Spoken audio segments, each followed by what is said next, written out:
Kirje Calika, pjaitan i Vizantini, cili është ndikimi i Bizantit në territoret e Shqipërisë. Ονομάζομαι Αγαμέμνων Τσελίκας, είμαι φιλόλογος, παλαιογράφος και συμμετέχω σε αυτή τη συνάντηση. Jam Agamemnon Calikas. Jam filolog, paleolog dhe marr pjesë në këtë takim që bëhet për kulturën bizantine në Shqipëri. Lidhja ime me kulturën bizantine të Shqipërisë ka nisur shumë vite më parë, kur rash në kontakt me koleksionin e dorëshkrimeve që ekzistonin në arkivën e shtetit këtu në Tiranë.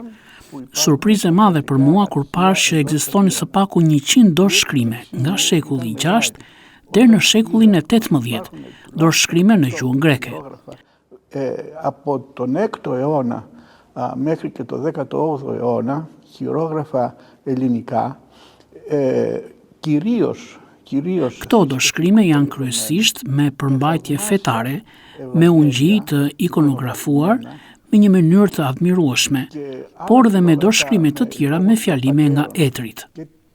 Gjithashtu edhe me pjesë të liturgjisë që do të thotë se këto dorëshkrime janë përdorur në këtë fushë dhe tregojnë lidhjen e popullsisë, popullit të krishterë në hapësirën e Shqipërisë me qendrën e Bizantit, që ishte Konstantinopoja, por edhe lidhjen e tyre me zona të tjera, si për shembull me Epirin e të tjerë. Που ήταν η Κωνσταντινούπολη, αλλά και με άλλες γειτονικές περιοχές, όπως είναι η Ήπειρος κυρίως. Λοιπόν, αυτά τα χειρόγραφα μας δείχνουν τις στενές σχέσεις. Pra këto dorëshkrime tregojnë lidhjen e ngushtë që kishte populli i Shqipërisë këtu me popujt e tjerë të krishtërimit. Dhe kjo është një ndër arritjet më të rëndësishme të diskutimeve që u zhvillua në këtë konferencë. Edhe hapësira e Shqipërisë është një pikë e rëndësishme komunikimi ndërmjet Konstantinopojës dhe perëndimit Romës, Italisë. Dhe kjo duket përmes artit dekorativ të dorëshkrimeve. Kështu këto shfaqen për herë të parë publikisht me të gjitha këto element. Me rastin e këtyre dorëshkrimeve, shkenca që merret me to, që është paleografia, kemi konstatuar që këto dorëshkrime kanë kontribuar shumë në njohjen e marrëdhënieve të njerëzve këtu. Εμφανίζονται δημόσια όλα αυτά τα στοιχεία και για την περίπτωση των χειρογράφων και της επιστήμης που λέγεται παλαιογραφία, παρατηρούμε ότι έχει να συνεισφέρει πάρα πολλά στη γνώση των σχέσεων των ανθρώπων εδώ. Studimi im nuk ishte thjesht të theksoja disa të dhëna për këto dorëshkrime që gjenden këtu, sepse këto tekste apo libra nuk janë thjesht objekte. Sepse unë e konsideroj gjithmonë që një libër, madje një libër i shenjtë, nuk është vetëm lëndë, por edhe frym, sepse përmban fjalën e Perëndisë, pra përmban fjalën e shenjtë. Kjo do të thotë se meriton të trajtohet me një mënyrë të shenjtë dhe me një mënyrë të ndërgjegjshme që ka të bëjë me psikologjinë dhe psikosintezën e njerëzve. Pra nuk kemi të bëjmë thjesht vetëm me një objekt, por me njerëz që kanë jetuar, që kanë ofruar shoqërisë këtu në Shqipëri. Bëhet fjalë për kohët e shkruesve, autorëve të shkrimeve që kanë shkruar, koha e fjalëve të shenjta, dhe që flasin për ungjillin e shenjtë. Pra të gjithë shkruesit, etrit e kishës kalojnë nga duart tona, prekim frytet e punës së tyre, e fjalëve të tyre, e mendimeve të tyre. Dhe kjo na jep mundësinë të jemi transmetues të fjalëve të tyre në të ardhmen.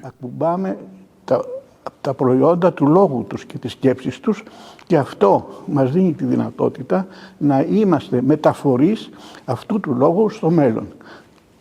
Ένα άλλο στοιχείο είναι όλες τις ανακοινώσεις που έγιναν, πάρα πολλές ανακοινώσεις. Dhe një dhënë tjetër, nga gjithë studimet e paraqitura, dhe janë bërë kaq shumë prezantime me epicëndër kisha të shumta të evidentuara prej arkeologëve, tregojnë studime mbi ikonografinë, ikonografimin e kishave që gradualisht vërtetohet edhe arti që kultivohet në këto hapësira që nga koha bizantine, madje që nga koha e Justinianit. E të mos harrojmë që kjo hapësirë ishte një ndër më të rëndësishmet të interesit politik dhe strategjik që nga periudha e perandorit Justinian. Këtë e tregon dhe ekzistenca e kodikut të përpurt, i njohur si kodiku i përpurt i Beratit në këtë hapësirë. Ashtu si dhe dorëshkrime të tjera që vijnë nga qendra Konstantinopoja në një vend të tillë dhe janë dorëshkrime të shkëlqyera, dorëshkrime që nderojnë fjalën e shenjtë. περίφημου πορφυρού κώδικα του λεγόμενου του Βερατίου στο χώρο αυτό, όπως και άλλα χειρόγραφα τα οποία προέρχονται από το κέντρο της Κωνσταντινούπολης, ένα μέρος που είναι λαμπρότατα χειρόγραφα, είναι χειρόγραφα που τιμούν τον Ιερό Λόγο και Pra, këto do shkrime bëhen të njohura për publikun, pavarësisht kombësisë, gjuhës, filozofisë, janë tregues të një qytetërimi që u kultivua, u zhvillua dhe që ekziston dhe do të mbetet në këto hapësira që flasim. Στο χώρο που μιλάμε. Zoti Calikas, ju falenderojmë për kontributin tuaj dhe gjithashtu edhe për këtë kohë që ndat me ndjekësit e Medias Ngjallja.